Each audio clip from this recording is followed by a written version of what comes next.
Good morning, class 9th students. Today I am going to discuss about the characteristics of particles of matter. These characteristics of particles of matter can be explained according to the kinetic theory of matter. These can be explained on the basis of kinetic theory of matter. On the basis of this kinetic theory explain about the kinetic energy of particles due to which the particles possess motion.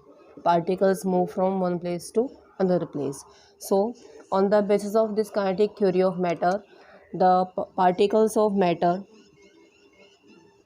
have space between them. The first characteristic is that the particles of matter have space between them. This can be explained by taking the example of a measuring cylinder having marking from 1 to 50 ml.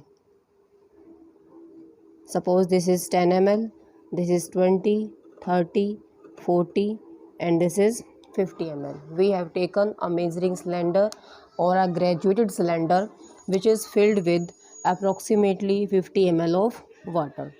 When we put some sugar or salt into this measuring cylinder or in this water and dissolve this sugar or salt by using a glass rod. Now we have put some sugar or salt in this water and we dissolve it by stirring with a glass rod, and we observe that after dissolution there is no change in the level of water. Means the level of water in this measuring cylinder remains the same. There is no increase or there is no detectable rise in the level of water. What does this mean? This means that the particles of water have some space between them. This indicates that the particles of matter have some space between them, and these vacant spaces present between particles of water are called as interparticle spaces. These are called as interparticle spaces. Interparticle means the space present. Inter means between. It is defined as the space present between the particles. That space is called as interparticle space. This interparticle space or this vacant space present between the particles of matter is also named as void. It is also named as void or simply empty space or the vacant space or interparticle space. Because of presence of this interparticle space, the particles of this salt and sugar dissolves in water and there will be no detectable rise in the level of water. This rise of water is observed when amount of this sugar or salt will increases. Suppose we have taken 5 gram of salt or sugar. In that case, there will be rise in level of water up to 2 to 3 ml. Clear? When the amount of this solute, this salt and sugar is named as solute. Solute is a substance which we want to dissolve. Clear? जो substance हम dissolve करना चाहते हैं given solvent के अंदर, given medium के अंदर, that is called as solute, and this medium in which we want to dissolve the solute is termed as solvent. Clear? तो जो solute है हमारा वो solvent के अंदर डिज़ोल्व करना है. अगर solute की अमाउंट बिल्कुल कम है तो जो solvent का लेवल है, जो solution का लेवल है, उसके अंदर कोई भी इंक्रीज ऑब्जर्व नहीं होगा. But when the amount of this solute is approximately 5 gram or more than 5 gram, in that case there will be small rise in level of water. Suppose if it is 5 gram, then there will be 2 to 3 ml rise in the level of water due to presence of interparticle space. Interparticle spaces are also small, so they can fill only small amount of solute. When next amount of solute is added, it means that particle spaces or voids are completely filled. In that case, level of water rises above 50 ml. The second characteristic is that particles of matter are continuously moving. How can we explain? We have already discussed about the matter, that matter consists of very tiny particles which are separated from each other by vacant spaces named as void. Now a question which now arises to our mind is that, are these particles stationary or moving? जो ये particles है matter के, क्या इनकी position fix है या फिर ये मूव करते हैं? दिस इज़ आवर क्वेश्चन कि particles of matter are stationary और they continuously moving. Now to answer this question, let us carry out an experiment. Now put an incense stick. Suppose this is an incense stick, also named as agarbatti. Clear?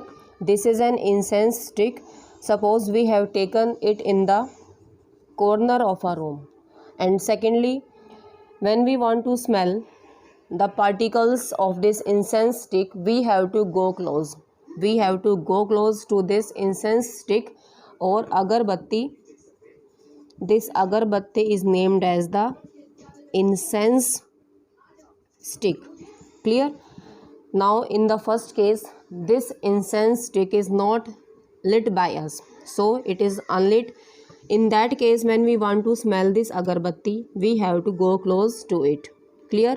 Now in the second case, when we light this incense stick, it starts burning.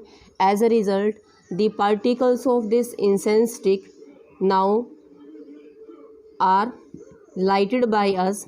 As a result, in this case, the particles have high temperature. It means the particles now possess high temperature. When the particles of the matter have high temperature, it means in that case, according to kinetic theory of matter, these particles possess high kinetic energy, and due to kinetic energy, the particles start moving from one place to another place. The particles always move from high concentration to low concentration. As a result, when this incense stick or agarbatti is lighted, it means the temperature rises. As a result, the kinetic energy of particles also becomes high or also increases. As a result, due to this increased kinetic energy, the particles start moving from one place to another place. Mainly, these particles undergo movement from high concentration to low concentration. As a result, the smell of this agarbatti or this incense stick spread out in the whole room. Clear?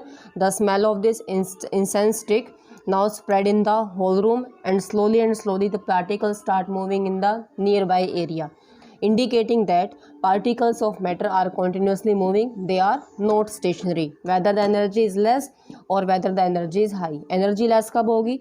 जब इसको हमने जलाया नहीं है, तो उस case में energy कम है. इवन एनर्जी कम होने के बाद भी यहाँ पर पार्टिकल्स के अंदर मूवमेंट पॉसिबल है. इट मीन्स एनर्जी कम होने के बाद ये पार्टिकल्स कॉन्टिन्यूसली क्या करते हैं? मूव करते हैं. अगर एनर्जी हाई है तो ये मोशन जो है पार्टिकल्स का और भी ज़्यादा इंक्रीज हो जाएगा. Clear? Third properties, particles of matter attract each other.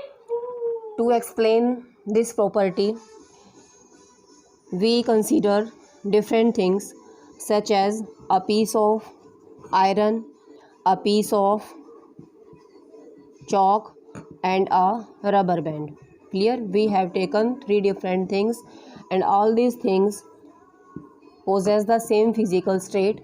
It means all these things are solid. Clear? But all these things are solid. The main factor is the force of attraction present between these particles, because we are going to discuss about the attraction of particles. Clear?